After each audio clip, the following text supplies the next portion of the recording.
खूप दिवस झालं मम्मी मागे लागलेली की पुरणपोळी बनव पुरणपोळी बनव.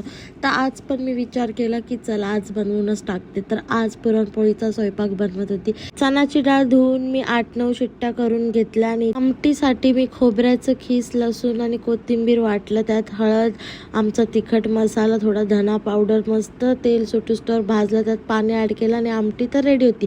मग चण्याच्या डाळीला चांगला मॅश करून घेतलं गरम गरम. कोण आहे ना गूळ टाकून पण करतं, पण मी बिना गुळाचंच मॅश करते. तुम्ही करू शकता गूळ टाकून.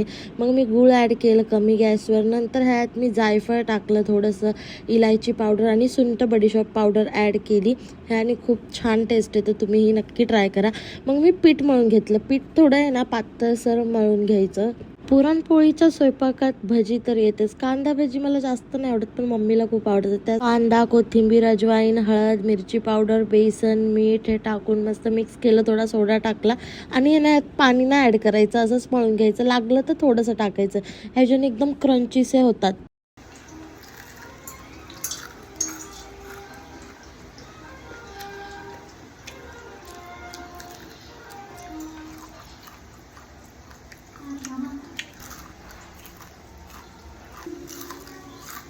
आला का नाही मग तोंडात पाणी. आता मी पुरणपोळी करायला घेतली. मस्त छोटूसा पिठाचा गोळा घेतला आणि तेवढाच पुरणपोळीचा घेतला, कारण की दोन्ही सेम क्वांटिटीमध्ये चांगलं लागतं. आणि पातळ अशी पुरणपोळी लाटून घेतली.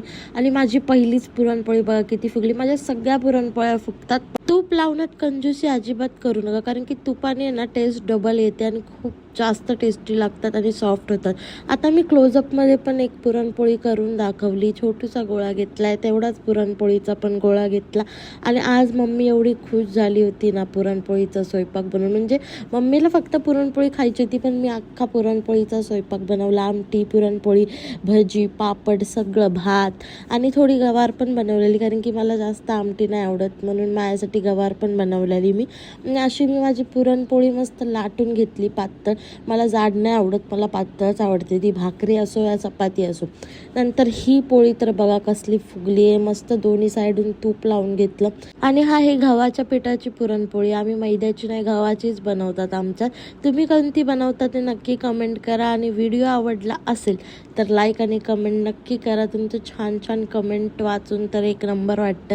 आणि ही पोळी बघा, ही फक्त फुगलेली दाखवली, कारण की फोनचा स्टोरेज भरलेला. मग मी मस्त प्लेट बनवली, गुळवणी टाकली, दूध टाकलं, पुरणपोळीमध्ये तूप टाकलं, पापड, भजी, आमटी, गवार, भात. आणि मी अशी खाते पुरणपोळी मस्त चुरून, आणि एक नंबर झाली होती. तुम्ही नक्की ट्राय करा. भेटूया नेक्स्ट व्हिडिओमध्ये. Bye bye.